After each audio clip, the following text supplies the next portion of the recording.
வானொலியில் நீங்கள் கேட்டு மகிழ்ந்த தென்கட்சி கோ. சுவாமிநாதன் அவர்களின் இன்று ஒரு தகவல் கதை தொகுப்பினை கேட்கலாம். உலகத்தில் எது எதுக்கும் ஆராய்ச்சி கூடங்கள் இருக்குதுல்ல, அது மாதிரி தூக்கத்தை பற்றி ஆராய்ச்சி பண்ணுறதுக்கு ஒரு ஆராய்ச்சி கூடம் இருக்குது. அப்படி ஆராய்ச்சி பண்ணணும்னா அதுக்கு மூழ்கிக்கிட்டு இருக்கணும்ல. அதனால தான் அந்த ஆராய்ச்சி கூடம் இங்கே இல்லை, அமெரிக்காவில் பாஸ்டன் பல்கலைக்கழக மருத்துவமனையில் அது இருக்குது. அங்கே தூக்கத்தை பற்றி பலவிதமான ஆராய்ச்சிகள் பண்ணிகிட்டு இருக்கிறாங்க. அந்த ஆராய்ச்சி கூடத்தில் இயக்குனராக இருக்கிற ஒரு நிபுணர், அவர் என்ன சொல்கிறார் தெரியுமா? உங்களுக்கு தூக்கம் வரலையா, நீங்கள் நல்லா தூங்கிறதுக்கு தாராளமாக சில யோசனைகளை என்னால் சொல்ல முடியும் அப்படிங்கிறார். யோசனை தானே, காசா பணமாக கேட்டு வச்சுக்கலாமே. உணவு, மனநிலை, தூங்கும் இடத்தோட சூழ்நிலை, படுக்கைக்கு செல்கிறப்போ உள்ள பழக்க வழக்கங்கள், இது காரணமாக ஒருத்தருக்கு தூக்கம் வராமல் போகலாம். தூக்கம் வராததுக்கு இதுதான் காரணம்னா அதையெல்லாம் சுலபமாக கட்டுப்படுத்தலாங்கிறார் அவர். தூக்கத்தை வரவழைக்கக்கூடிய ஒரு நல்ல மருந்து உடற்பயிற்சி. ஆனால் ஒன்று, படுக்க போகிற நேரத்தில் இது மாதிரி உடற்பயிற்சிகள் எல்லாம் செய்யக்கூடாது. கொஞ்சம் முன்னாடி பகல்லையே இந்த பயிற்சிகளை செய்கிறது நல்லது. தூக்கம் வராமல் அவதிப்படுறவங்க பிற்பகல் நேரங்களில் காஃபி, டீ இது மாதிரி பானங்களை சாப்பிடக்கூடாது. மது அருந்துறது கூட தூக்கத்தை பாதிக்கும். வெது வெதுப்பான நீரில் குளிக்கிறது, தியானத்தில் ஈடுபடுறது, ஓய்வாக இருக்கிறது, படுக்கிறது, அதாவது படுக்கிறதுக்கு முன்னாடி ஒரு குவளை பால் சாப்பிட்றது, இதெல்லாம் தூக்கத்தை வரவழைக்கிறது ரொம்ப உதவியாக இருக்கும். இன்னொரு விஷயம் என்னென்னா, தூங்கி ஆகணுமேங்கிற கவலை வேண்டியதில்லை. அப்படி நினச்சி கவலைப்படுறதை விட்டுடணும். தூக்கம் வரலையா, உடனே படுக்கையை விட்டு எழுந்திரிக்க வேண்டியது. வெளியில் வாங்க, வேறு ஏதாவது வேலையில் ஈடுபடுங்க, கொஞ்சம் நேரம் உலாவுங்க, அல்லது ஏதாவது ஒரு புஸ்தகத்தை எடுத்து படிங்க. களைப்பு ஏற்பட்டால் மறுபடியும் படுக்கைக்கு போங்க, தூக்கம் தானாக வந்துடும். ஒரு விஷயத்தை மட்டும் நல்லா ஞாபகத்தில் வச்சுக்கணும். படுக்கைக்கு போகிறப்போ உங்கள் மற்ற எல்லா பிரச்சனைகளையும் மறந்துடணும். அது எப்படி சார் முடியும், அந்த நேரம் தானே எல்லா பிரச்சனையும் வரிசையாக ஞாபகத்துக்கு வருது அப்படின்னு நாம் நினைக்கலாம். ஆனால் பழக்கத்தில் அதை நாம் மாற்றிக்க முடியும். கொஞ்சம் முயற்சி பண்ணணும், அவ்வளோதான். இது எல்லாமே ஆராய்ச்சி பண்ணி பார்த்துட்டு அந்த நிபுணர் சொல்கிற கருத்து தான். இன்னொரு விஷயமும் அவர் சொல்கிறார். அது என்னென்னா, உடல் கோளாறு காரணமாக தூக்கம் வராமல் அவதிப்படுறவங்களுக்கெல்லாம் இந்த யோசனைகள் சரியாக வராது அப்படிங்கிறார். அதுக்கெல்லாம் மருத்துவ சிகிச்சை கொடுத்து தான் சரி பண்ணணும். சில பேருக்கு நடு ராத்திரியில் மூச்சு திணறல் ஏற்பட்டு தூக்கம் வராமல் போயிடும். ஊரெல்லாம் தூங்குறப்போ தான் மட்டும் தூங்காமல் மூழ்கிட்டு இருக்கிறது, ஊரெல்லாம் மூழ்கிட்டு இருக்கிறப்போ தான் மட்டும் தூங்குறது, இது மாதிரி கோளாறுகளால் சில பேர் பாதிக்கப்படலாம். கால் தசை முறுக்கிக்கிறதுனால சில பேருக்கு அடிக்கடி விழிப்பு வரலாம். மன அழற்சி காரணமாக சில பேருக்கு தூக்கம் வராது. இது மாதிரி கோளாறுகளுக்கெல்லாம் அதுக்கு தகுந்த மாதிரி சிகிச்சை கொடுத்து தான் சரி பண்ண வேண்டியிருக்கும். எந்த கோளாறும் இல்லாமல் தூக்கம் வரலைன்னா ஆரம்பத்தில் சொன்ன முறைகளை கடைப்பிடிச்சி பார்க்கலாம். தூக்கம் வந்ததுன்னா யோசனை சொன்ன அந்த நிபுணருக்கு நன்றி சொல்லலாம். ஒருத்தர், ஏன் சார் பஸ்ஸில் தூங்குறது கெட்ட பழக்கமானு கேட்டார். இல்லையே, நான் கூட பஸ்ஸில் போகிறப்ப தூங்கிட்டு தானே போவேன் அப்படின்னார் இன்னொருத்தர். அப்புறம் ஏன் என்ன டிரைவர் வேலை வேணாம்னு வீட்டுக்கு அனுப்பி வச்சுட்டாங்க அப்படின்னாராம் அவர். ஒரு ஊரில் ஒரு ஆள் இருந்தான். அவனுக்கு ஒரே ஒரு மகள். அவளை நல்ல இடத்துல கட்டி கொடுக்கணும்னு ஆசைப்பட்டான். அதுக்காக மாப்பிள்ளை தேடிக்கிட்டு இருந்தான். அவன் கொஞ்சம் வசதியான ஆள், அதனால் நிறைய பேர் வந்தாங்க. இருந்தாலும் ஒரு நல்ல குணமுள்ள மாப்பிள்ளையாக இருக்கணும் அவன் எதிர்பார்த்தான். அப்படி இருக்கணும்னு தொடர்ந்து முயற்சி பண்ணான். கடைசியாக ஒரு 3 பேர் கிடைச்சாங்க. அந்த 3 பேரில் யாரை தேர்ந்தெடுக்கிறது, இதுதான் அவனுக்கு வந்த குழப்பம். இந்த நிலைமையில் ஒரு பெரியவரை தேடி போனான். அவர்கிட்ட தன்னுடைய பிரச்சனையை சொன்னான். அவர் கொஞ்சம் யோசனை பண்ணார். அதுக்கப்புறம் 3 பேரையும் கூப்பிட்டார். இதை பாருங்கப்பா, உங்கள் 3 பேருக்கும் 3 மாத கால அவகாசம் தர்றேன். நீங்கள் இப்போ போகலாம், 3 மாதம் கழித்து திரும்பி வரலாம். அப்படி வரும்பொழுது இந்த 3 மாத காலத்தில் நீங்கள் செஞ்ச நல்ல காரியம் ஏதாவது ஒன்று சொல்லணும். அதை வச்சு உங்களில் ஒருத்தரை நாங்கள் தேர்ந்தெடுத்துக்கிறோம் அப்படின்னு சொன்னாராம். 3 பேரும் சரின்னு சொல்லிவிட்டு திரும்பி போயிட்டாங்க. 3 மாதம் ஆச்சு. அதுக்கப்புறம் ஒரு நாள் திரும்பி வந்தாங்க. அவர் அவங்கள கூப்பிட்டு உட்கார வச்சார். அப்புறம் கேட்டார், இப்போ சொல்லுங்கள், இந்த 3 மாத காலத்தில் நீங்கள் செஞ்சுருக்கிற ஏதாவது ஒரு நல்ல காரியத்தை சொல்லுங்க அப்படின்னார். முதல்ல ஒருத்தன் எழுந்திரிச்சு நின்னான். ஐயா, எங்கள் அப்பா இறந்த பிறகு அவரோட கணக்கு வழக்குகளை எடுத்து பார்த்துக்கிட்டு இருந்தேன். அவர் ஒரு வியாபாரிகிட்ட 10,000 ரூபா கடன் வாங்கியிருக்கிறதாக எழுதியிருந்தார்.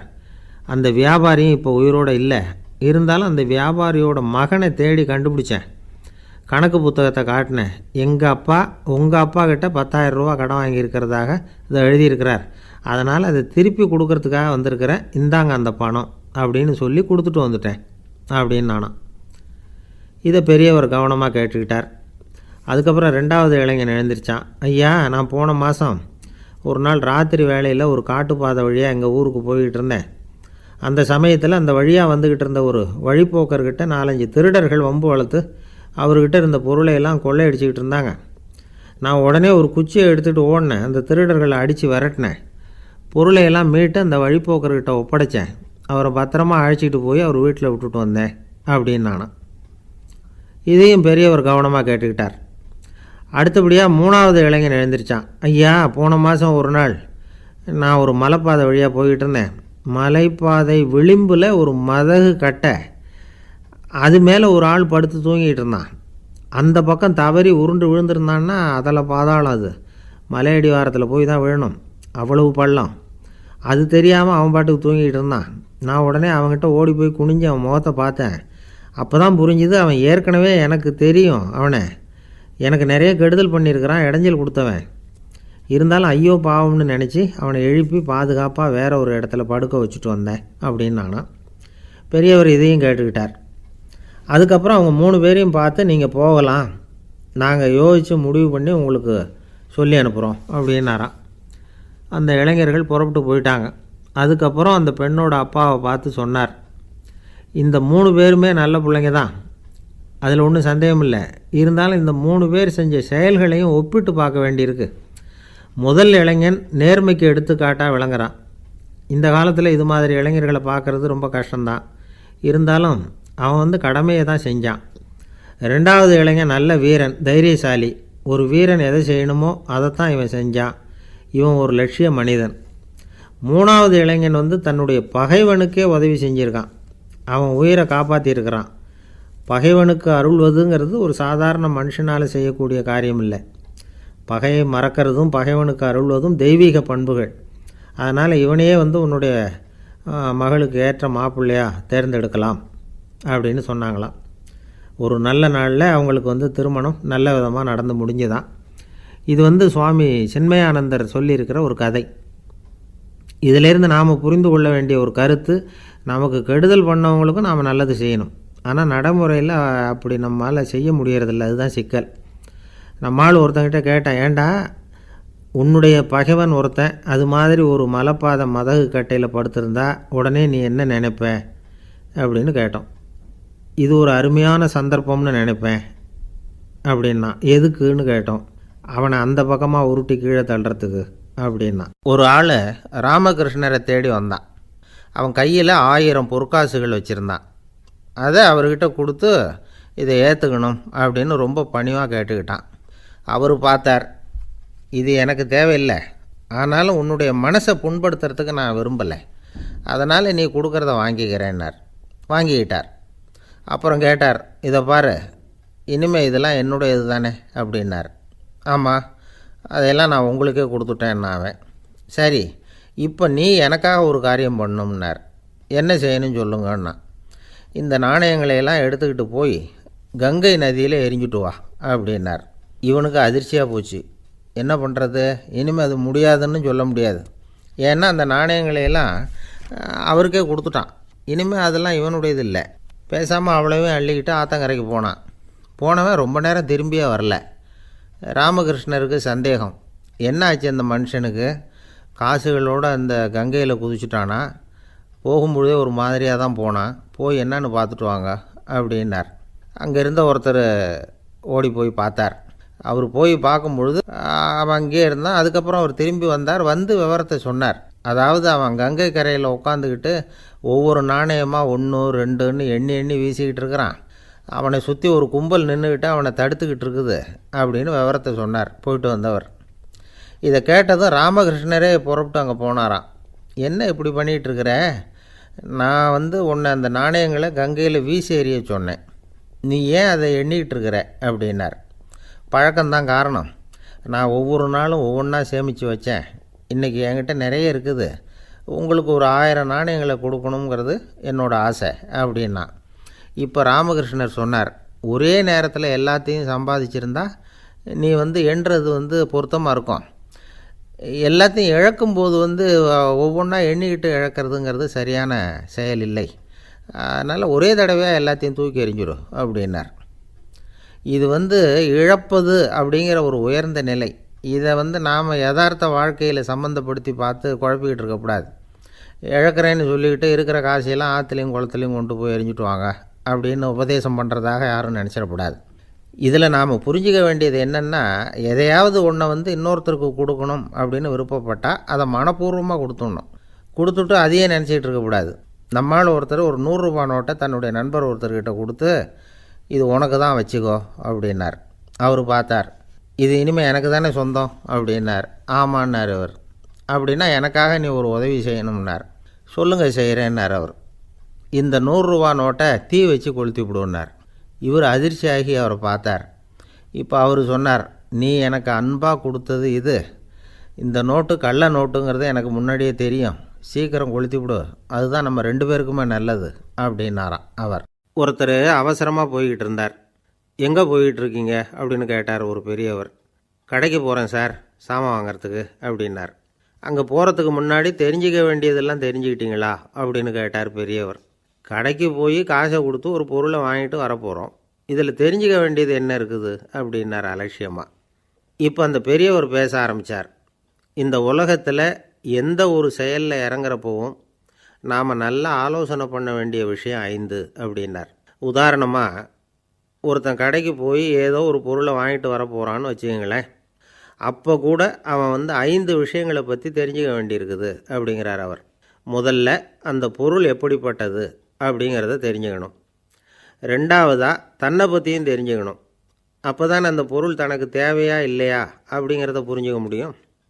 3வதாக தெரிஞ்சுக்க வேண்டியது ஒன்று இருக்குது. அது என்னென்னா, அந்த பொருளை அடையிறதுக்கு வழி என்ன அப்படிங்கிறத தெரிஞ்சுக்கணும். அதாவது எவ்வளவு பணம் கொடுத்தா அது கிடைக்கும், இது மாதிரியான விஷயங்கள். 4வதாக அந்த பொருளை அடையிறது மூலமாக நாம் அடையக்கூடிய பயன் என்ன அப்படிங்கிறதையும் உணரணும்.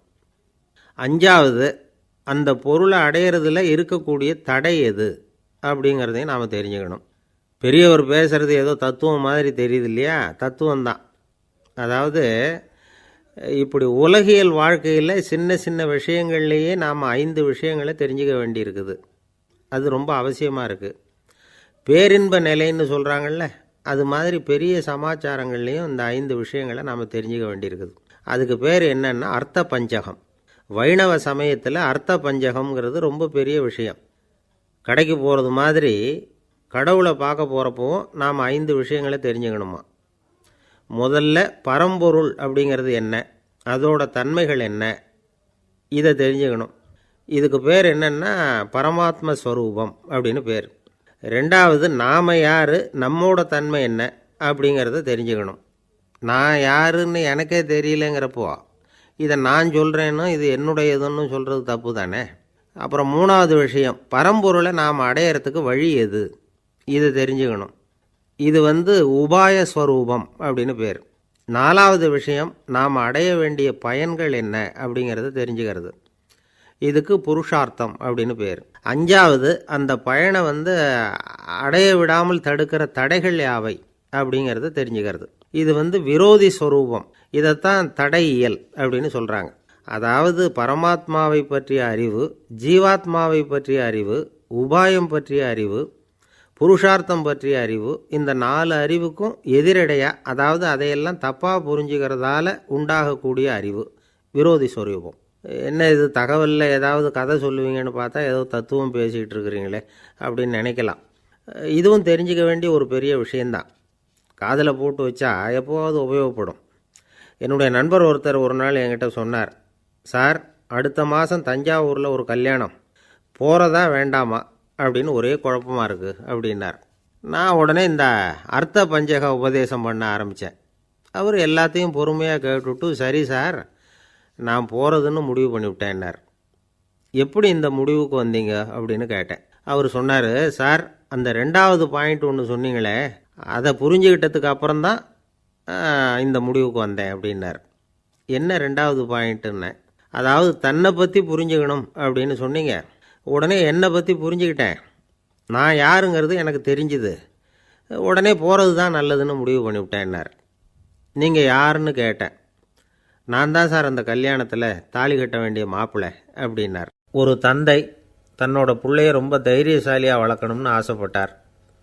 அதுக்காக அவனை கூப்பிட்டு உட்கார வச்சு இப்படி உபதேசம் பண்ணார். இதை பாருப்பா, நான் உன்னாட்டம் இருக்கிறப்போலாம் எதுக்கும் பயப்பட மாட்டேன், ரொம்ப துணிச்சலாக இருப்பேன்.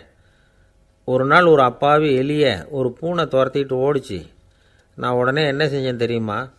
அந்த பூனையை பிடிச்சேன், அது வாலில் ஒரு பட்டாசு சரத்தை கட்டினேன், கொளுத்தி விட்டேன், படபடன்னு வெடிக்க ஆரம்பிச்சுட்டுது. அது துள்ளிக்கிட்டு அங்கேயும் இங்கேயும் ஓடி இருக்கு பாரு ஓட்டம், ரொம்ப தமாஷு அப்படின்னார் அப்பா. இப்படி சொல்லிவிட்டு பையனை பார்த்து, இதை கேட்குறதுக்கு உனக்கும் துணிச்சல் வருதா? நான் என்னுடைய செயலை நீ கேட்குறப்போ உனக்கு துணிச்சல் வருதா அப்படின்னு கேட்டார். வருதுன்னா பையன். எப்படின்னா அப்படிங்கிற விவரத்தையும் சொன்னான் அவன். அதாவது எலியை விரட்டினத்துக்காக பூனை வாலில் பட்டாசு கொளுத்துனீங்க நீங்கள், பூனையை விரட்டினத்துக்காக உங்கள் கழுத்தில் பட்டாசு சரத்தை மாட்டினா என்னென்னு தோணுது எனக்கு அப்படின்னு நான் பையன். பையனோட துணிச்சல் அப்பாவே நடுங்க வச்சுட்டுது. அது சரி, ஒரு அப்பா பிள்ளைக்கு இப்படியா உபதேசம் பண்ணுறது? எல்லாருக்கிட்டையும் அன்பாக பழகிறது எப்படி அப்படின்னு சொல்லி கொடுக்கணும். பிஞ்சு உள்ளங்களில் நஞ்சை தூவலாமா? ஒரு நாள் விநாயகர் ஒரு பூனையோடு விளையாடிக்கிட்டு இருந்தாராம். அப்படி ஆசையாக விளையாடிக்கிட்டு இருந்தப்போ அவரோட கை நகம் தவறுதெல்லாம் பூனையோட முகத்தில் பட்டுட்டு தான். அது ஒரு சின்ன கீறலை உண்டாகி விட்டுது. அப்பா அவர் அதை ஒரு பெருசாக நினைக்கல. கொஞ்ச நேரத்துக்கு அப்புறம் விநாயகர் வீட்டுக்கு வந்தார். அவங்க அம்மா பார்வதி தேவியை பார்த்தார். பார்வதி தேவி கன்னத்தில் விரலால் கீறினது மாதிரி ஒரு அடையாளம் இருந்தது. விநாயகருக்கு அதிர்ச்சி, ஆச்சரியம். நம்ம அம்மா இந்த உலகத்துக்கே தாயார், அப்பேற்பட்ட அவங்க முகத்திலேயே கீறலை உண்டாக்கக்கூடியவங்க யாராக இருக்க முடியும் அப்படின்னு யோசனை பண்ணார். தாயே, உன்னுடைய கன்னத்தில் இந்த வடு எப்படிம்மா ஏற்பட்டதுன்னு கேட்டார். குழந்தாய், இது நீ செஞ்ச காரியம்தான்ப்பா, உன்னுடைய கை நகம் கீறினதுனால ஏற்பட்ட வடு தான் இது அப்படின்னாங்க அவங்க. விநாயகர் திடுக்கிட்டு போட்டார். எப்படிம்மா அது? நான் எந்த காலத்துலேயும் ஒன்று அப்படி கீறினதாக எனக்கு நினைவு இல்லையே அப்படின்னார். இன்னைக்கு காலையில் ஒரு பூனையை கீறினதை நீ மறந்துட்டியா அப்படின்னாங்க அந்த அம்மா. விநாயகர் திகைச்சு போய் நின்னார். பார்வதி தேவி சொன்னாங்க, இதை பார்ப்பா, இந்த உலகத்தில் இருக்கக்கூடிய எல்லா உயிர்கள்லேயும் நான் இருக்கிறேன், நான் தான் இந்த உலகமாக ஆகியிருக்கிறேன். ஆகையினால நீ யாரை துன்புறுத்தினாலும் அது உண்மையிலேயே என்ன துன்புறுத்தினதாக தான் வந்து முடியும் அப்படின்னாங்க. விநாயகர் மனசுக்குள்ளே ஒரு வெளிச்சம் ஏற்பட்டு தான். அதுக்கப்புறம் அவர் யாரையுமே கல்யாணம் பண்ணிக்காததுக்கு அதுதான் காரணமாக. இந்த உலகத்தில் எல்லாரையும், இங்கே இருக்கிற எல்லாத்தையும் தாயின் வடிவமாக அவர் பார்க்க ஆரம்பிச்சிட்டாராம். குருதேவர் ராமகிருஷ்ணர் இந்த கதையை எடுத்து சொல்லியிருக்கிறார். நபிகள் நாயகம் ஒரு தடவை ஒரு நாற்காலியில் உட்காந்து என்னமோ யோசனை பண்ணிகிட்டு இருந்திருக்கிறார். அப்போ அவரோட உடையில் ஒரு கீழ்ப்பகுதி தரையில் படிஞ்சு கிடந்திருக்குது. அங்கே விளையாடிக்கிட்டு இருந்த ஒரு பூனை அது மேலே வந்து படுத்து தூங்கி போச்சு. தொழுகை செய்ய வேண்டிய நேரம் வந்துட்டுது. நபிகள் நாயகம் எழுந்திருக்க பார்த்தார். அப்போ தான் பூனை தன்னோட உடை மேலே படுத்து தூங்கிட்டு இருக்கிறது கண்ணில் படுது. பூனையோட தூக்கத்தை கலைக்க விரும்பல அவர். தன்னுடைய சகோதரியை கூப்பிட்டார். ஒரு கத்திரிக்கோல் எடுத்துகிட்டு வர சொன்னார். பூனை படுத்திருந்த உடைப்பகுதி மட்டும் இருக்குல்ல, அதை மட்டும் அதோட கத்திரிச்சு விட்டுட்டு அதுக்கப்புறம் அவர் எழுந்திரிச்சு தொழுகைக்கு போனாராம். அதாவது பிற உயிர்கள்கிட்ட எப்படி அன்பு காட்டணுங்கிறத பெரியவங்க எவ்வளவோ விதத்தில் நமக்கு எடுத்து காட்டியிருக்கிறாங்க. இருந்தாலும் எத்தனை பேர் மனசில் அதெல்லாம் உரைச்சிருக்குது? நாமளும் நம்ம ட்ரெஸ்ஸு மேலே ஒரு பூனை படுத்திருந்தா ஒரு கத்திரிக்கோலை தான் தேடுவோம், எடுத்துக்கிட்டு வர சொல்லுவோம். துணியை வெட்டுறதுக்கு பதிலாக இல்லை அதோட வாழை வெட்டினா என்ன அப்படின்னு தோணும். ஒரு ஆள் ரொம்ப பிரியமாக ஒரு பூனையை ஆற்றுல குளிப்பாட்டிக்கிட்டு இருந்தானா. எப்படி? அந்த பூனையை ஆற்று தண்ணியில் அமுக்கி அமுக்கி குளிப்பாட்டிக்கிட்டு இருக்கிறான். அந்த வழியாக போன பெரியவர் ஒருத்தர் இதை பார்த்தார். இதை பார்ப்பா, பூனையை அது மாதிரி ஆற்று தண்ணியில் அமுக்கி குளிப்பாட்டாத, மூச்சு திணறி செத்து போடும் அப்படின்னு அட்வைஸ் பண்ணார். நீ போய் அவன் வேலையை பார்த்துக்கிட்டு, எனக்கு எல்லாம் தெரியும்னா இவன். சரின்னு அவர் போயிட்டார். கொஞ்ச நேரம் கழித்து அவரே அந்த வழியாக திரும்பி வந்துக்கிட்டு இருந்தார். ஆற்றுல பூனையை குளிப்பாட்டிக்கிட்டு இருந்தவன் அழுதுகிட்டு உட்காந்துருக்கிறான். பக்கத்தில் அந்த பூனை செத்து கிடக்குது. இதை பார்த்தார் பெரியவர். நான் தான் அப்போவே சொன்னேனே அந்த பூனையை ஆற்றுல நினைக்காதேன்னு, அதை கேட்டிருந்தா அப்படி ஆயிருக்குமா அப்படின்னார். அந்த ஆள் கோபமாக இவரை முறைச்சி பார்த்தான். அட போய்யா, இந்த பூனை ஆற்றுல குளித்ததுனால ஒன்றும் செத்து போகல, குளித்ததுக்கப்புறம் அதோட உடம்பு ஈரமாக இருக்குதுன்னு அதை புழிஞ்சேன், அதனால தான் இப்படி ஆயிட்டுது அப்படின்னு நானா. ஒருத்தரை பார்த்து உன்னுடைய நண்பர்கள் யார் அப்படின்னு ஒரு கேள்வி கேட்டு பாருங்க. கொஞ்சம் யோசித்து பதில் சொல்லுவாங்க. அவங்கக்கிட்டேயே உன்னுடைய எதிரிகள் யார் அப்படின்னு கேளுங்க, கடகடன்னு ஒப்பிச்சிருவாங்க. நம்ம மனசு இருக்க அது எப்படின்னா, நம்ம நண்பர்களை விட எதிரிகளை அது நல்லா ஞாபகத்தில் வச்சுக்கும். இது ஒரு ஆச்சரியமான உண்மை. உங்களால் நண்பர்களை மறந்துட முடியும், ஆனால் எதிரிகளை மறந்துட முடியாது. இது ஒரு வேடிக்கையான நிலைமை தான். அழகான தருணங்களை நாம் ஏன் மறந்துடுறோம்? இது இயற்கை. ஏன்னா நம்ம மனசு மலர்களை கவனிக்கிறதில்ல, அதில் இருக்கிற முள்ளை தான் கவனிக்குது. தன்னை காயப்படுத்துகிற எதையும் அது உடனே கண்டுகொள்ளுது. ஒரு தெளிந்த சிந்தனை உடைய மனசு மிக அழகாக உள்ள எல்லாத்தையும் கவனிக்கும். அது நன்றியுடன் உணரக்கூடிய எல்லாத்தையும் பார்த்து குறிச்சிக்கும். இப்படிப்பட்டவங்க வாழ்க்கை இயல்பாகவே நல்லா அமையும். அது ரொம்ப அபூர்வம். மனசில் உள்ள ஒரு சிறிய அமைப்பை மாற்றுவதை பொறுத்து தான் இந்த விஷயம் அப்படிங்கிறார் ஓஷோ. ஒரு யூத கோவில் இருந்து தான், அது யூதர்களின் மடமாகவும் இருந்தது. அங்கே ஒரு தலைமை குரு, அவர் ரொம்ப கண்டிப்பானவர். அந்த கோவிலை ஒட்டி ஒரு தோட்டம். ஒரு நாள் காலையில் அந்த தோட்டத்தில் 2 இளம் யூதர்கள் நடந்து போய்கிட்டு இருக்கிறாங்க. காலையில் 1 மணி நேரம், மாலையில் 1 மணி நேரம் அவங்க அந்த தோட்டத்தில் நடக்கிறதுக்கு அனுமதி உண்டு. மற்ற நேரங்களில் அவங்க மத புத்தகங்களை படிக்கணும், பிற விதிமுறைகளை கடைபிடிக்கணும். அந்த 2 பேருமே தொடர்ந்து புகைப்பிடிக்கிற பழக்கம் உள்ளவங்க. ஆனால் கோவில் மடத்தில் இருக்கிறப்போ அவங்க புகைப்பிடிக்க முடியாது, அது கடுமையான குற்றம். சரி, நாம் தோட்டத்தில் இருக்கிறப்போவாவது புகைப்பிடிக்கலாமா அப்படின்னு ஒரு ஆசை அவங்க 2 பேருக்குமே. இருந்தாலும் பயம். இப்படி கேட்டால் மதகுரு என்ன சொல்லுவாரோ அல்லது என்ன செய்வாரோங்கிற பயம். இப்படியே கொஞ்ச நாள் ஆச்சு. ஒரு நாள் இந்த 2 பேரில் ஒருத்தன் ரொம்ப கலங்கி போய் அந்த கோவிலிருந்து வெளியில் வந்துக்கிட்டு இருந்தான். வந்தவன் நேராக தோட்டத்து பக்கம் போனான். அங்கே இன்னொருத்தன் ஆனந்தமாக புகை பிடிச்சிக்கிட்டு இருக்கிறான். அதை பார்த்து தான் இவனுக்கு அதிர்ச்சி. அட கடவுளே, என்ன இது, நீ கேட்காமலே ஆரம்பிச்சிட்டியா அப்படின்னா. இல்லை நான் கேட்டுவிட்டு தான் ஆரம்பிச்சிருக்கேன்னா அவன். அப்படியா, என்ன மனுஷன் இவர், நானும் தான் கேட்டேன், என்னை கண்ணாமுன்னான்னு திட்டிவிட்டார். இது என்ன கோவிலா இல்லை நரகமா? உனக்கு புகை பிடிக்கணும்னு ஆசையாக இருந்தால் நரகத்துக்கு போகணும்னு சொல்லிவிட்டார். அது சரி, உன்னை மட்டும் எப்படி அனுமதிச்சார் அப்படின்னு கேட்டான் இவன்.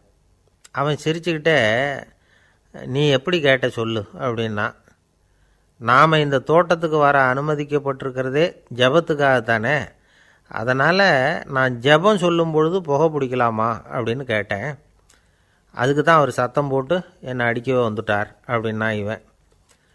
நீ ஒரு மாதிரியாக கேட்டிருக்க, நான் வேறு மாதிரியாக கேட்டிருக்கிறேன். ஜபம் சொல்லும்போது புகை பிடிக்கலாமான்னு நீ கேட்டிருக்க.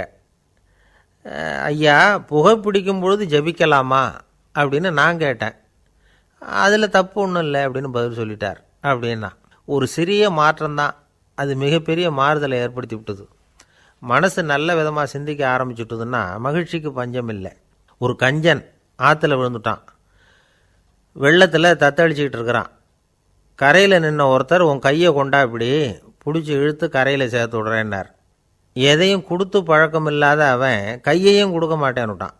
இவர் பார்த்தார். உன் கையை கொடுன்னு சொல்கிறதுக்கு பதிலாக நான் என் கையை கொடுக்குறேன் பிடிச்சிக்கோ அப்படின்னார். அவன் கப்புன்னு பிடிச்சிக்கிட்டான், இழுத்து கரையில் போட்டார். பிரம்மத்தை அறிந்தவன் பிரம்மமாகிறான் அப்படின்னு ஒரு பெரியவர் பேசினார் ஒரு கோவிலில். தைத்திரிய உபனிஷத்து அப்படி சொல்லுதான். இதை கேட்கும் பொழுது நமக்கு ஒரு சந்தேகம் வரும். அது எப்படி?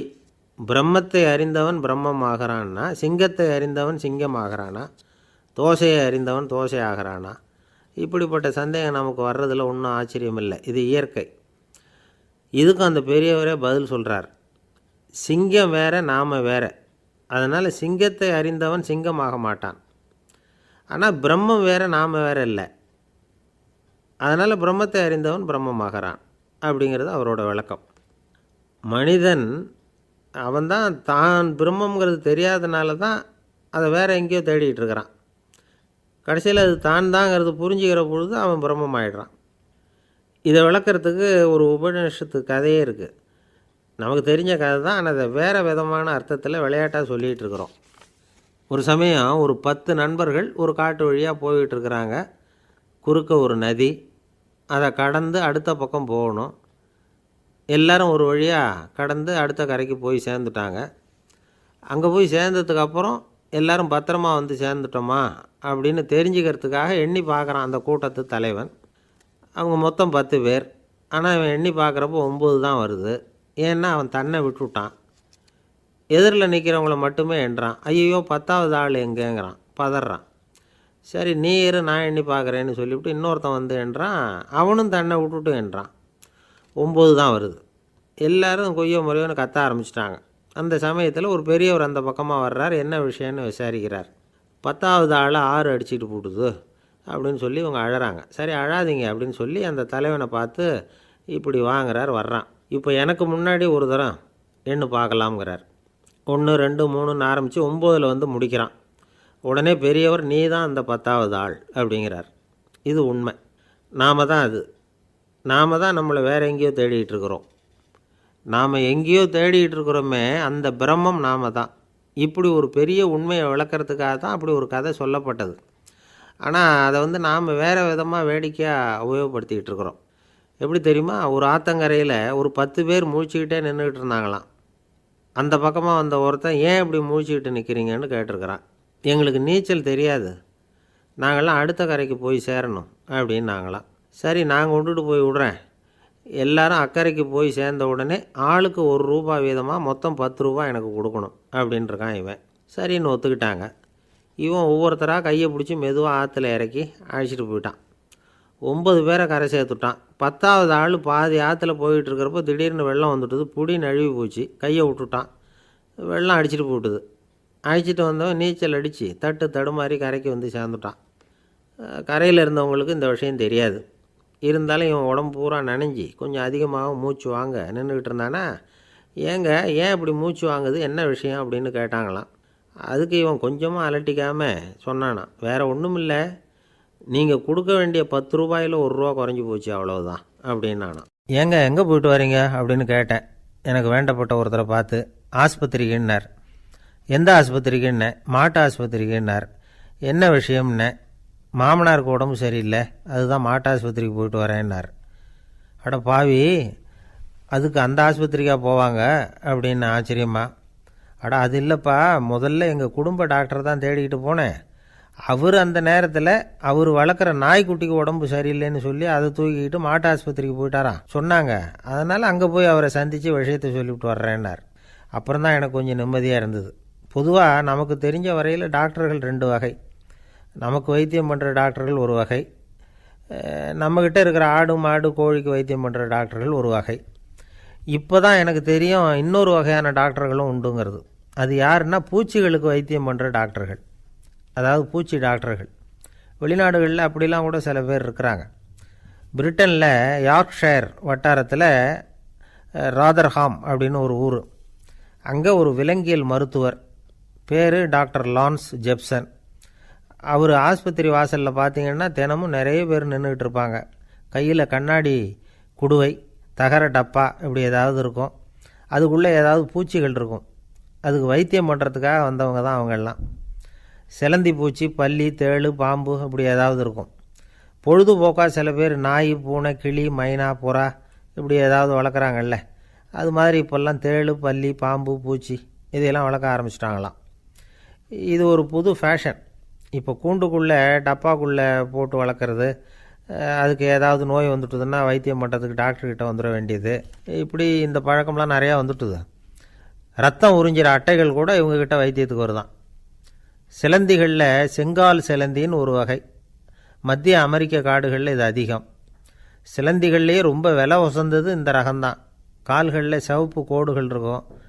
இந்த இனம் வந்து இப்போ குறைஞ்சிக்கிட்டே வர்றதுனால சர்வதேச விதிகளின்படி இவற்றின் ஏற்றுமதி இறக்குமதிக்கு தடை விதிக்கப்பட்டிருக்குது. அதனால் இதை வளர்க்குறவங்க வீட்டுக்குள்ளேயே இனவிருத்தி மூலமாக பெருக்கி விற்பனை பண்ணிட்டு வராங்களாம். அந்த வகை சிலந்திகள் தான் இப்போ வைத்தியத்துக்கு அதிகமாக வருதான். சரி, இதுக்கெல்லாம் எப்படி வைத்தியம் பண்ணுறாங்க? முதல்ல அதை வந்து குளிர்பதன பெட்டியின் வழுவழுப்பான சுவரில் விட்ட உடனே அதெல்லாம் மெதுவாக இறங்கி வரும். அப்போ அதன் நோயை கண்டுபிடிக்கிறது சுலபம். அப்புறம் அதுக்கு கிருமிகளை கொல்லக்கூடிய மருந்துகளையோ வலி நிவாரண மருந்துகளையோ கொடுப்பாங்க. கால் உடஞ்ச சிலந்திகளுக்கு பசையை கொண்டு ஆப்ரேஷன் பண்ணுவாங்க. சில சிலந்திகளுக்கு உடஞ்ச காலை எடுத்துட்டா புதிய கால் வளர்ந்துடும். சிலந்திகளை வந்து மனிதர்கள் கையில் எடுக்கிறப்போ அது பயந்து போய் கீழே குதிக்குது. அதனால் கால் உடஞ்சி விடுது, இல்லைன்னா வயிறு சேதமடையுது. அந்த நிலைமையில் வர்ற சிலந்திகளுக்கு மயக்க மருந்து கொடுத்து ஆப்ரேஷன்லாம் கூட பண்ணுறாங்களாம். பார்த்தீங்களா பூச்சிகளுக்கு வந்த வாழ்வே. நம்ம ஊர்லேயும் வீடுகளில் பூச்சிகள் வளர்க்குறது உண்டு. ஒருத்தர் வந்தார், எனக்கு 3000 கரப்பாம்பூச்சி அவசரமாக தேவைப்படுது, எங்கே கிடைக்கும்னு கேட்டார். கரப்பாம்பூச்சியா, அது என்னத்துக்குன்னு கேட்டோம். அது வேறு ஒன்றும் இல்லை, நான் குடியிருக்கிற வாடகை வீட்டை காலி பண்ண போகிறேன். வீட்டு சொந்தக்காரர் என்ன சொல்கிறாருன்னா, இந்த வீட்டுக்கு நான் குடி வந்தப்போ எப்படி இருந்ததோ அதே நிலைமையில் விட்டுட்டு போகணும்னு வீட்டுக்காரர் சொல்லியிருக்கிறார்.